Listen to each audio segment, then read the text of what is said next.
Wow, George to the rescue. Hey, guys. Good. How are you? Congratulations. Thank you, mate. Thank you. We're all here in the car now. We've only just left the finish. So Cavendish family, we are so happy. We love you guys. How are you guys feeling? Well, yeah, hi. Yeah, really a bit overwhelmed. Well, folks, welcome back to the Move podcast. And today is the day where history was made. We've been talking about it, and I think a lot of us, especially us here, probably voted with our hearts. Does Mark Cavendish break the record for all-time stage wins? I think we voted with our hearts. I'm going to be really transparent. I know I did. It's not easy to win a stage in the Tour de France. The man today won his 35th stage win. Or had his 35th stage win. So we are talking about, and I'm going to rename it. We're talking about stage 5. It's not stage 5. And I know Alana's going to tell us where we went from where to where for stage 5. It wasn't. It was stage 35. So Alan, what happened on stage 35? Stage 5, from Saint-Jean-de-Maurienne to Saint-Vulbas. From Saint-Jean-de-Maurienne to Saint-Vulbas. St. Cavendish, he said. Is that where the finish was? As it is each and every day. Today's show brought to you by Ketone IQ. George and I just slammed Ketone IQ shot. Wow. We're going to get into all the action. Before we do, today's show also brought to you by Roka. They do make the best sunglasses. Not only do they look insane, not just, the riding glasses, the working out glasses, the kicking it glasses. If you're watching the show, I mean, look at these titanium aviators. I went with no hat. I mean, come on. George. Silver Fox George is back. is rock hard right now. All right. We thought it was Cav, but then I rolled up with these titanium aviators. I am heated up, but it might not be because of them sunglasses. They got the no slip. They have the best optics on the market. They are from our hometown of Austin, Texas. Unbelievably lightweight. I love everything about this company. Rob and his crew, they've just built an amazing brand and rocking and rolling, as you'll see them in all kinds of professional sports around the world. They never slip, no matter how much you're sweating. When I did that High Rocks there in New York, I was sweating. They didn't slip off at all. Also, they work with the Special Forces, which I think is totally badass. The Move listeners get 20% off. Just go to Roka. That's ROKA, Roka.com. Enter the code THEMOVE at checkout. Just one little note there, because I continue to get grief at home from Anna. Because I was talking about some other guy's sunglasses the other day, and she was listening to the show. I was surprised. And I said something like, she doesn't even know anything about cycling. Well, that has not gone over well in the Armstrong household. And she has reminded me that she has done the Leadville 100 4 times. So she knows a lot about cycling. Okay. She does, yeah. Also today brought to you by Honey Stinger. How about this brand? I got involved with Honey Stinger in 2008, a young Colorado brand. We spent most of our career eating all kinds of things, and we would trade things, as George has talked about in the past, with other teams. Like if you just got sick of eating the same stuff. I personally spent most of my career, all those glory days, eating stroopwafels. And when I came back home and got involved with Honey Stinger, well, the brand is called Honey Stinger. I said, guys, let's make the first ever stroopwafel here in the United States. And what did they do? They jumped on it. Honey Stinger now has not only have they made the first stroopwafel, it has become far and away the biggest stroopwafel here in this country. It's still my go-to fuel source when I'm out biking. But check this out. All 32 pro football teams, 39 pro basketball teams, 29 pro baseball teams, and pretty much all the college alma maters of everyone who listens to The Move. So whether you're out there grinding on the bike or preparing for a club championship, the delicious taste of Honey Stinger's energy waffles, chews, gels, and bars are a great fit for any activity. I mean, think about it. Mark Cavendish, first stage win in the Tour de France 2008. I started grinding away with Honey Stinger in 2008. It's been 16 years making great product. Head on over to honeystinger.com/themove. Check out all their products, including my favorite, the stroopwafel, the waffle. Our listeners can get 25% off your first order at honeystinger.com/themove. Use the code THEMOVE. Also today brought to you by AG1. Morning routines are critical, and one of the most important parts of my routine is drinking my AG1. I drink it before working out, right before making my coffee, and it makes me feel ready to take on my day. I did not know that I was going to need to be ready today. What we saw, it takes a lot out of you. I mean, imagine being Cav. Just watching the race and the emotion of it and the rush of that, I don't know, took a lot out of me. But I knew that I was doing something good for my body when I'm hammering that AG1 every morning. Plain and simple, it's about taking control of your health. If there's one product that I trust to support my whole body health, it's AG1, and that's why I partnered with them for so long. It's easy and satisfying to start your day every day with AG1. Try AG1 and get a free 1-year supply of vitamin D3, K2, and 5 free AG1 travel packs with your first purchase. Head on over to drinkag1.com/TDF. That's drinkag1.com/TDF. Boys, I mean, and it was perfect. It was perfect. It was absolutely perfect. It was so neat. I've never seen our crew emotional. Yeah. I mean, and everybody in the room, just to watch. Obviously, the sprint stages are just, there is so much jockeying and positioning, and we were all just watching him navigate he had the team, and then he lost the team, and he knew right where to be. And to your point from a couple of days ago, JB, like he finds it. He found it, and there's no luck involved. Won by a couple bike links. No. Hands up, posting up. See ya in the douches. Seeing the douches. I mean, I still have goosebumps thinking about it, and just watching him, the poise and the reaction time he had at this stage in his career. 15th Tour de France. I was there in 2008 when he won in Châteauroux, his first Tour de France stage win. And of course, I'm sitting there on the couch. Well, not sitting today. I was standing up, yelling, screaming, watching him win his 35th Tour de France stage win. Who would have thought that he would do that after winning one stage in the Tour in 2008? I mean, it's just been an incredible career, ups and downs, illnesses, depression. I mean, he's dealt with so much adversity. Chronic fatigue. And I've had the honor of talking to him throughout all of this, the ups and downs, and just seeing the way he's the type of person he is, it's just incredibly exciting. I'm almost lost for words to talk about his add into today. that the doubters, getting a contract, having a team, not even going 2 years ago. Yeah, I actually spoke to some of the teams that he was talking to, and nobody believed in him. I mean, they were like, "No, he's done," and I'm like, "He's not done. The guy is a freak, and if he puts his mind to something, that's why I kept mentioning even in the preview show, like, yeah, he hasn't done much this year. You know what? He didn't really care about. This is it. Who cares about a stage win in Dauphiné or whatever? Exactly. It was all about the Tour de France, and he put it all on the line, and he did it in the second sprint stage of the Tour de France. Yeah, I don't think we're divulging too much. When he was with us in Mallorca, he thought he had a team, right? It was this team, a very small French team that ended up not getting their funding, leaving all the riders high and dry. That was his one hope. Yeah.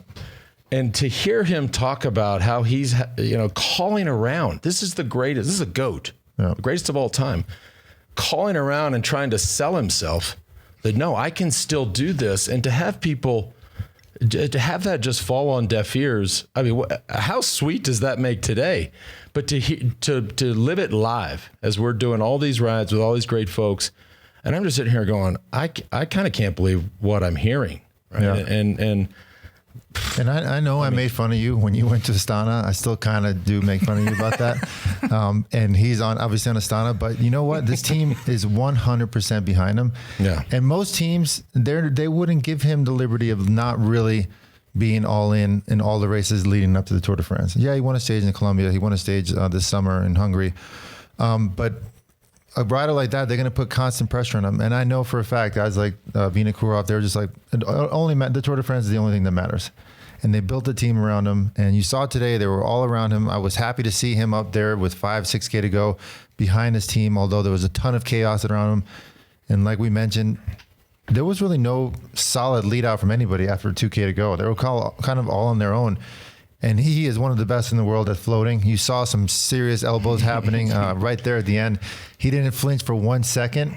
which shows the confidence that he had, and he took off and there was no coming back. It was incredible to watch. When he went and he shook, and I don't know if you guys and gals watched it at home, when he shook Phillipson, and I've never been in that position where I would even pretend to know what it's like to try to get on somebody's wheel for a sprint. But when he juked left and got Phillipson off his wheel and just stepped on the gas, it was like, oh no, the finish line came so fast. I was like, well, it's over. Posting up. We even saw Gaviria coming on the Gaviria coming on the right. And this guy's also a beast, a monster. He never breaks no matter what. Cav did not flinch for a second, held his line, jumped to the left, and we're watching the whole thing. And you know what? Speaking of Phillipson, the whole peloton, I believe today, was very, very happy. And I actually want to read what Phillipson said out to the stage. Yep. No win for me today, but Mark Cavendish taking his 35th Tour de France victory is a win for the entire cycling community. Amen. A huge congratulations to Mark for his achievement. He wrote some cycling history today. He's second and he's happy. Everybody was happy. And by the way, nobody gave him anything today. A friend of ours asked us, gifts. Do you think somebody might have sat up? Or absolutely not. This is Tour de France, biggest sporting event in the world. Nobody was giving him any gifts. When he got off the bike, and he got off, call it 100, 200 meters after the finish line, and just started making his way back to the podium and the podium protocol. The reverence and the respect from all of those riders that he was walking by, and all the way down to even the stuff behind the podium with Pogačar cooling down, gets off his bike to hug the GOAT. That was neat to see. I mean, so many guys. I mean, shit. I don't ever want to race bikes again. I'd have loved to have been there. Yeah. Even in the field, right? To say you were there, right? And this goes without saying, but 39 years old. Yep. And racing against the best sprinting field we've seen in a long time. I mean, everyone's looking at Phillipson going, is this the fastest guy we've ever seen on a bike? It is so rare for a sprinter to be able to at that age, to be able to keep sprinting amongst the top sprinters in the world, because you have that little bit of fear that pops in. Of course. He's got 5 kids. I mean, this doesn't happen to a guy like Mark, which to me is one of the most impressive things. I mean, a sprinter's game is the most dangerous game in cycling, and you cannot have 1 ounce of fear in your body. And today he rode that race like he was just on a different planet. He was so focused and so fast at the end. If you go back and watch the helicopter shots from 2K to go, I mean, the amount of bumping and leaning and grinding that he was doing, that's the kind of stuff I see as a 35-year-old. I'm like, yeah, no, I'm hitting the brakes. Yep. I got 5 kids. I can't wait to be jumping on the trampoline with them in August or No, I don't. I'd be scared to death. And boy, today was his day. You know, this could be interesting, and you guys know this. Sprinters are very streaky. When they're hot, they're hot. Yeah, they're hot. Yeah. Right? It's a momentum game. Yeah. We're going to get into it's funny how the rest of this tour. And you always talk about the bus. What's that Astana bus like today? A mission accomplished. Very nice. It's very nice. But again, shout out to ASO. I mean, how much are they just sitting back going, oh my God. Yeah. Not to mention, I mean, Astana's a small team, right? It's a team with no results. And now we're 4 out of 5 for the little guys. Yeah. This has been a hell of a tour. We kicked off in Tuscany. We've been talking about how exciting it was. Now we just saw history made. We saw history made in a sense with Binyan Girmay.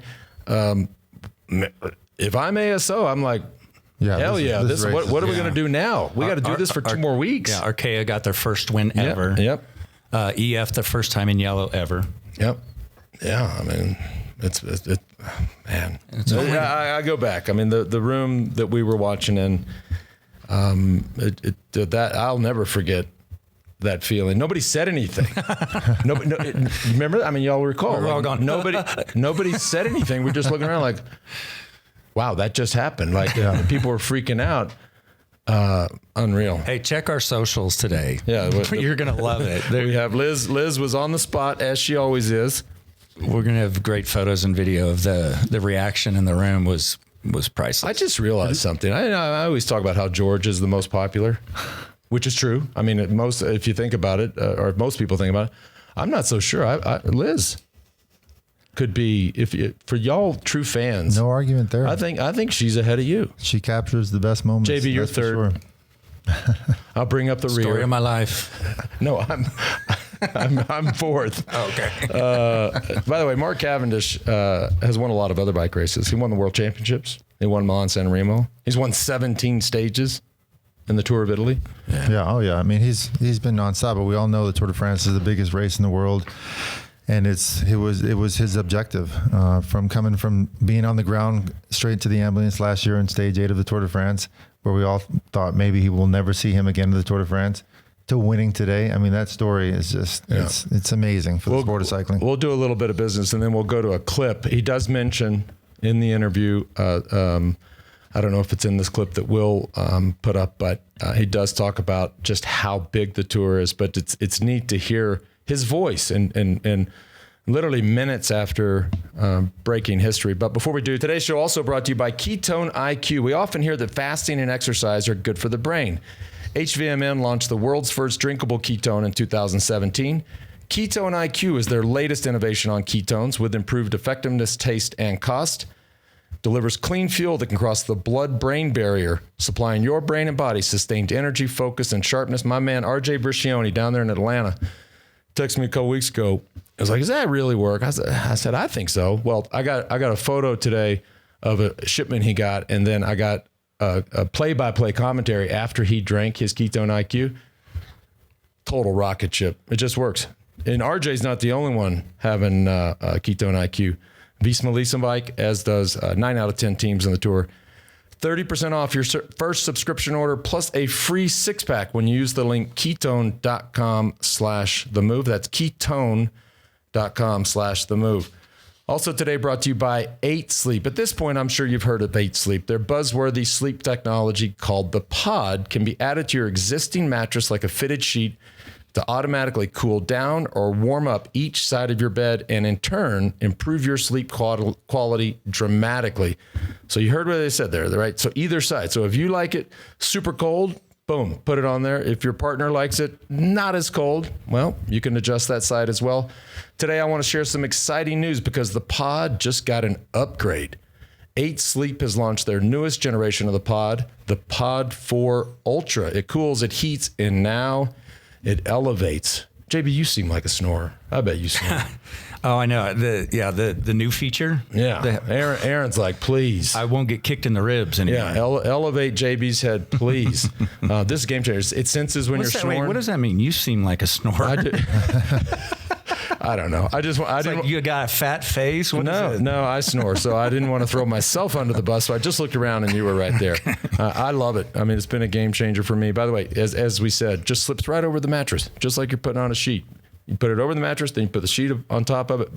Also, too, the app and the user experience is totally seamless. Head on over to 8sleep.com/themove and use the code THEMOVE for $350 off the Pod 4 Ultra.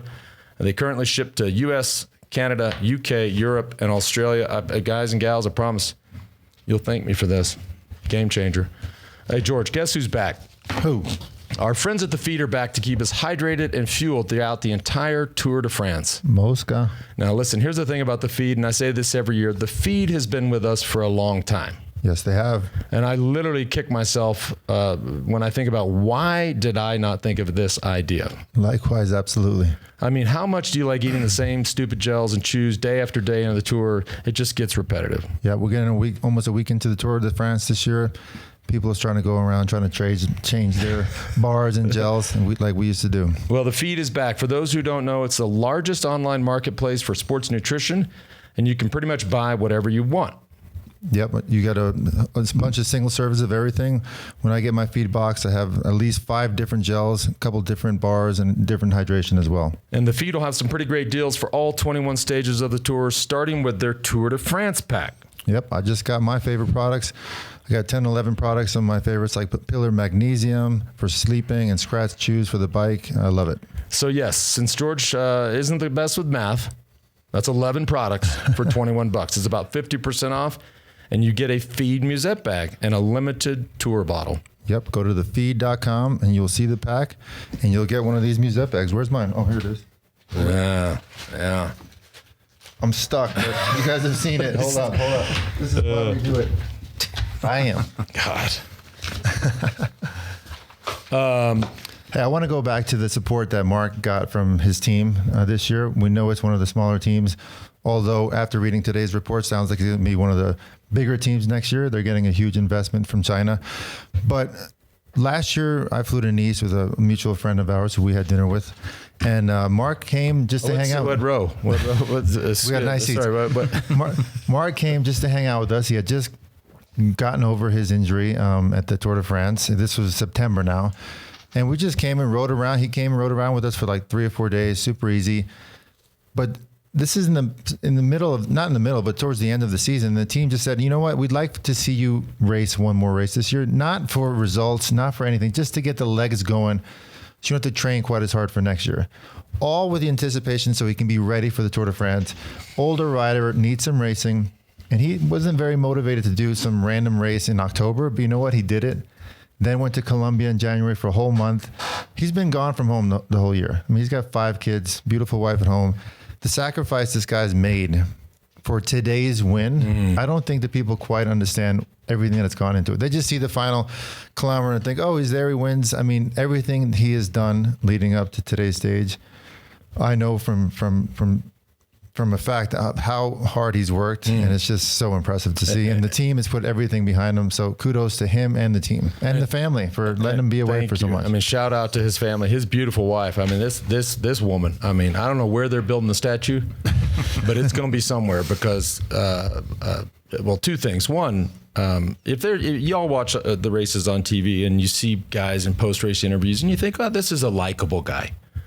I'd like to, if I could, I'd like to have a beer with this guy, right? I'm not one of those guys. Nobody wants to have a beer with me. But I can tell you, Mark Cavendish, what you see on TV is what you get. If you're sitting at home going, man, I'd like to hang out with that guy. You're right. I mean, the dude is just A+ and super fun and funny. And like I said, that's it. And so a win for the good guys. And the funny thing is, he did mention, when I win the Tour de France, I'm probably going to go home. Well, I highly doubt he's going to go home because he won by such a big margin. Begs the question. And this is a sprinter. He's got that mentality. Now he's tasted blood. I wouldn't be surprised if we see a couple more this Tour de France. We had this conversation on the way down to the studio because there would be a part of me that says, seeing the douches. I got the record. I have a beautiful family. This sport is dangerous. Let's not forget. Wait, what happened after 5 and 6? Oh, never mind. You just kept coming back. Let me finish. All right. It's a dangerous sport. But you brought up the best point, I think, on the drive down here today, George, is imagine, right? Nobody would blame him for leaving. Yep. They would say, dude, you have earned this. You should go enjoy retirement, enjoy, heap a whole ton of love on your family and vice versa. But what would those guys, you talked about the building of this, a guy like Markov, right? Bringing him into the fold, Case Bowl, like all these guys that were there just for this moment. If Cav's on a beach next week, and believe me, he is thinking about that. He knows the importance of those guys. So he's sticking around, and he's also a momentum guy. This dude, you give him a little tickle. I mean, he's rolling.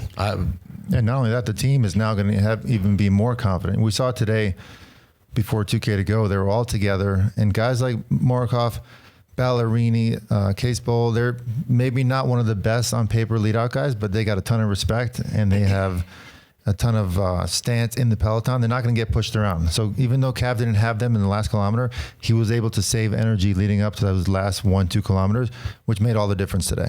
And I'm sure a lot of folks, to my point of just how likable he is, I'm sure a lot of y'all have watched his documentary on Netflix. I just kind of stumbled across it, how we do on Netflix. You're just going along like, wow, check this out. They had us on that. Well, and it's funny.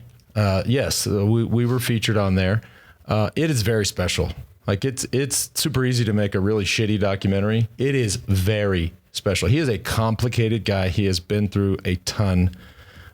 It's worth, if you haven't seen it, sit down tonight and watch it. It is very, very special.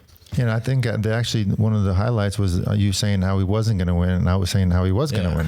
So I was trying to skip over that. Thank you for reminding me. But then he came around by the end of the documentary. Yeah. He came around. Here I am. Here I am. One of the things I think is amazing when you think about it historically, when you think of cycling, you think Italian, French, Belgian. This guy with the record from the Isle of Man. I know. Well, what's that going to be like when he goes home? Oh, his story is just insane. I mean, he went from being a young, successful cyclist to quitting the sport, working at a bank as a bank teller. Oh, I didn't. To joining THEMOVE, where one of the first tests of the year, the trainer, well, I'll never forget, said, you know what? You're not good enough to make to the finish of any pro race, let alone win. So I don't know what you're doing here. Wow. So this guy has just been through adversity, nonstop adversity from the start of his career till now. So, I mean, his story is really, really phenomenal. He's even said this week, I'm not the fastest guy there. Statistically, numbers, comparing him to these big sprinters now. But he held off the fastest guy. Well, no, he was the fastest guy today. Yeah, he was the fastest guy. When he juked left and stepped on the pedals. I mean, when I was teammates with him, I would love to have this debate with him. Nobody was faster than that. I've been teammates with some of the best riders in the world, and the confidence that a guy like Lance and Cav have are bar none the most impressive I've ever seen. There was one year I feel like Tom Bonin didn't make it at the time. He was one of the best sprinters in the world, and Cav was like, he was kind of bummed. He was in a bad moment. Cav, what's up? He's like, man, I'm just kind of disappointed he's not going to be there. I'm like, why? He's like, well, I kind of was going to have to try in the sprints. Now I'm not going to have to try. This is back in like 2009 when he was that good. Obviously, the competition has gotten better. His confidence is maybe not that quite high, but after what he did today, I think that sort of confidence is coming back. Let's pull up the clip of him post-race. This is him, 5 minutes after the stage finish. Here's Mark. But last year, when you broke your shoulder on this Tour de France, when you were struggling on day one, dropped early, did you still? You always believed it. You always believed it. Yeah, like it's the first time I've been bad on the first day of a bike race this over the Tour de France. This normally takes me days to get into it, But I know how it works. My trainer and the people around me know how it is, And look, if everybody knew how it was, everyone would be a bike rider. My job would be a lot harder, wouldn't it? But I've done 15 Tour de France's now. I don't like to have bad days. I don't like to suffer, but I know it's just in the head, and you push, you get through it, and you work into it, and you can have an opportunity. Things have to still go your way. Like we didn't nail it as a team like we wanted to do, but the boys improvised and got me there in the best position, and I shot onto wherever train was going, and was able to win. So. Yeah. Yes, he was. Yeah. So cool. I don't know. I mean, I'm just as speechless now as I was watching it down there in the game room. Yeah. It was and we'll see tomorrow. We're going to get a chance to see it again tomorrow. Yeah. Finishing in my wife's hometown, Dijon. Yeah. Yeah. Well, another flat run into the finish, a bit more technical. But yeah, I feel what we saw today. Yeah. Speaking of the run in, if y'all are watching, I mean, this is this, and I know we spend a lot of time looking at these run-ins. They are very important, right? And this one is not straightforward. Everywhere, once we get inside 3 kilometers, rather 2 kilometers, then we start weaving a little bit. Look at that right there. If you see the exclamation point, narrowing was 1,700. Nobody in the peloton wants to see that word. Yeah. Right before the finish line. Okay. Well, there's a bad word. Narrowing, then inside 1 kilometer, a roundabout, and then 500 meters to go. This one, and this is to your point earlier, George, of the confidence that these guys. I mean, imagine how fast his team is going to go tomorrow in this lead out. Like this is a sprint finish where the lead out is everything. Everything from where you see the road narrowing, you've got to be at the front. And so, might we see another? Well, the narrowing in this circumstance, if we go back to that, is actually okay because we see the corners leading up to that narrowing. Hold on. So Cav's son and wife are calling in right now. Let's get this going. Oh, George to the rescue. Hey, guys. How you doing, George? Good. How are you? Congratulations.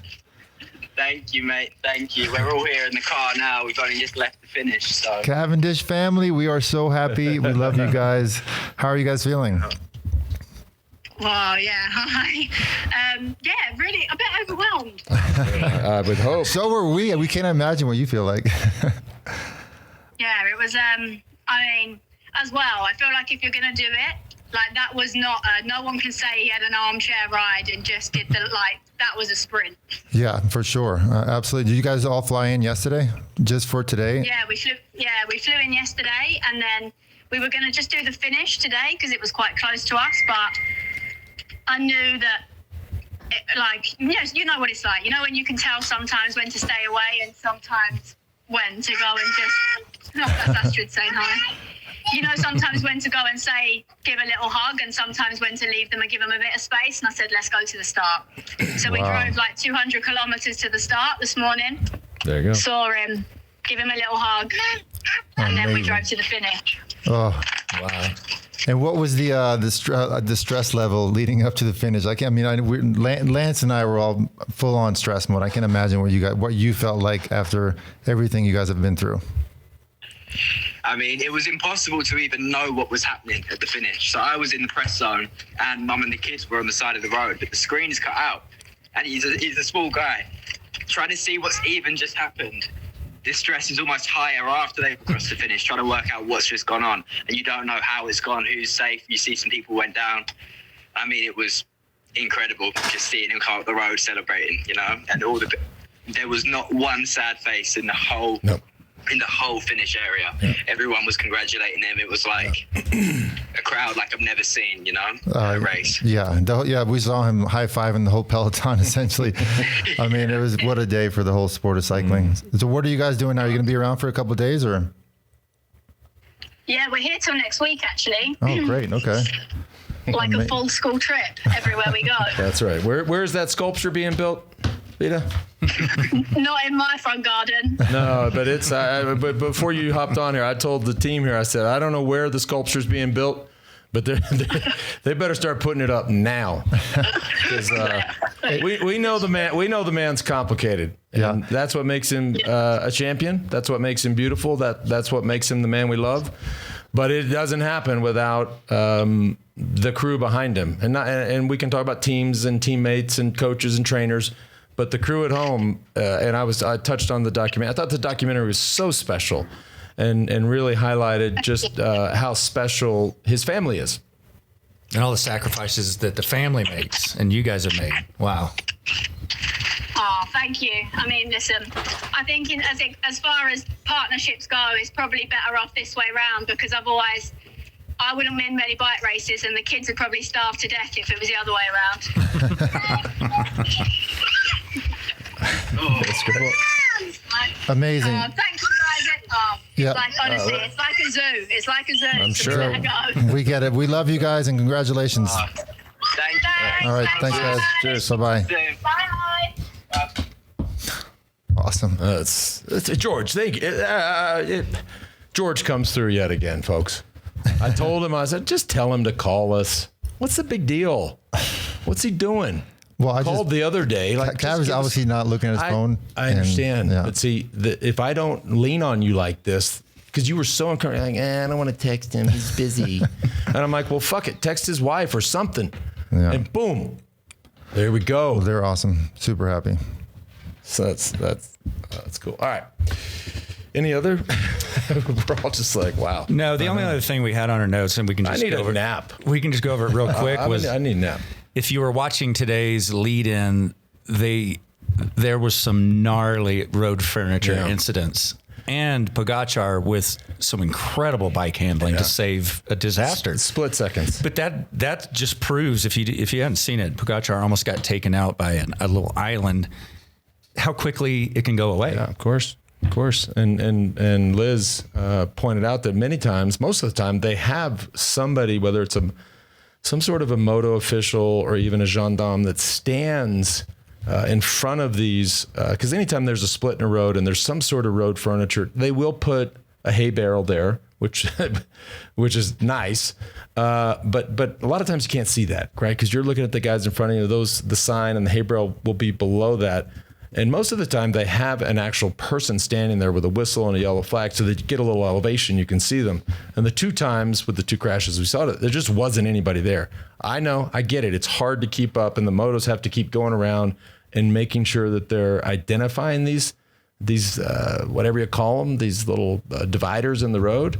But in both cases, you know, but Pogačar, wow. Yeah, I mean, heads up. And I've said it so many times already. The fact that you never crashed after 7 Tour de France's, and a guy like Pogačar has probably similar reaction and bike handling skills that Lance had. Although Lance could not do wheelies like he could do, but the point is, this happens. Throw that in. The point is, in the Tour de France, things like that. It was caught on camera today, but it probably happens like 50 to 100 times to everybody in the tour. And, you know, unfortunately, sometimes they crash pretty bad, but the best guys in the world, they're so focused that they're able to react. I mean, the guy's front wheel was sideways. The fact that he stayed up is pretty darn impressive. And unfortunately, there was no effect on the race, but it was a scary moment. Yep. You guys want some Ventum trivia? Let's do a little trivia. Let's do it. Well, give us the answer from yesterday. Oh, yesterday's question was, what year was the Tour de France first aired on TV right. in the U.S.? And we didn't know. 1968. Wow. I would have thought it was, yeah. It was just a 5-minute highlight reel of the tour. I figured. The whole tour. Look at these fools. Are you crazy? Okay. And get ready to write down this. Did you see it? Were you? I mean, I would have been 1 year old. Oh. But I remember seeing it on like But I remember watching those little highlights on the weekends later. Yeah. I don't know what year it would have been I first saw it, but today's question: what sport did Primož Roglič do before his cycling career? This one's, We've talked about this. We talked a lot about it. And if you don't know, register, because it's look it up. It's a cool story. Mm-hmm. We won't spoil it for you, but send your answer to ventumracing.com/themove. All right. Quick question for you guys. all right. And then I know you guys are heading out on a ride. Be quick here. This is a good one. Everyone's asking about your heritage results. And Julie writes, my question is about Lance's 23andMe result. I suspect Lance is Irish because he talks a lot. Please. And also, could you buy Lance an atlas so he can check out some geography? How come nobody cares about mine now? They do popular over here. They do care about yours, and I don't think. What's her name? Julie. Julie. Yeah. That was not that she cares about my heritage. That was a dig. That was anything to shut the man up. I finally got back logged back into my 23andMe. So, Julie, you are right. I'm mostly English and Irish, and then I think that was like 88%. I'm like 9% Scandinavian, which is what I said the other day, just going based on maiden names and birth names. And the 23andMe is taken away. I couldn't find the Neanderthal thing. I was really upset about that. But I'm going to stop talking about it. I think mine's a bit cooler than yours. Hang on. Those of you watching. Oh, no. Joe Natoli's back? We're going to have to update it now because there isn't much Viking in there as we thought. So I came from the Neanderthal era, and you got to see this, folks. I mean, this it's a bit of a low blow. Joe went back and found an old photo of a pretty serious mountain bike crash I had. So all the scrapes and blood and everything you see there, that's an actual photo. The hair and the beard, I think he added. But Lance Armstrong's 23andMe results, 10% Aspian, 4% Boulder Dudian, 4% Boulder, 40% Austinian, 1% Mosca, George, 30% Viking, 5% Irish Icelander. I do have a little Iceland in me, and 100% pure gold. Known for his expertise in cruising up and running shot on some other. Oh, Joe. I mean, yes. So, yeah. There you have it. I feel I'm going to stop talking. I got called out in class. But how cool was that they actually drove 200 kilometers to go to the start? So cool. And we all know what kind of zoo the Tour de France is. Such a zoo. So not only was the drive to get there, but just to get into the start village. But clearly was worth it for them to see him at the start and the finish. I mean, unbelievable day. Mm-hmm. One more quick question. Here we go. Better brakes on a race car create faster lap times. Can you descend faster with disc brakes? If so, how much faster? That's from Mark. And Mark says, P.S. I used to listen to JB on my commute to Motorola back in the day. Wow. Yeah, that definitely speeds up descending. I would think. You know what? I'm not sure I can answer that properly. I feel like you can brake faster, but in You can brake later. Yeah, later. I mean, obviously the turns in car racing and the speed in car racing is a lot different than cycling. A lot of our descents are just switchbacks. Not very little 90 degree or 180 degree. Well, some 180 degree turns, but I don't know. That's a tough question for me. Well, one thing is for sure is if it is a descent in the rain. Yeah, that's for sure. It is a huge difference. Yeah. I mean, let's be honest. The brakes prior to what we see today in disc brakes, they just didn't work. No. You had to sort of imagine that you were going to brake in 30 seconds from now and start the braking process, get the rim dried off a little bit, and then eventually they would start to grab. Guys were just crawling. With disc brakes, they actually work, which is nice. Yeah. Doesn't keep the rubber on the road, but it at least you're going to be able to slow down and or stop if you need to. Awesome. If you have a question for a future show, send it to themove@wedo.team, and maybe we'll be jumping and screaming again tomorrow. I mean, 36. Okay, let's just go around. Let's just go around the horn. After what I saw today, but it doesn't have to be tomorrow. This is just a question before the finish in Nice. Are we going to see a 36? I'm going to say 37. We're going to see 37 by the end of the tour. Nobody wants to follow that up. I'm not going to disagree with that.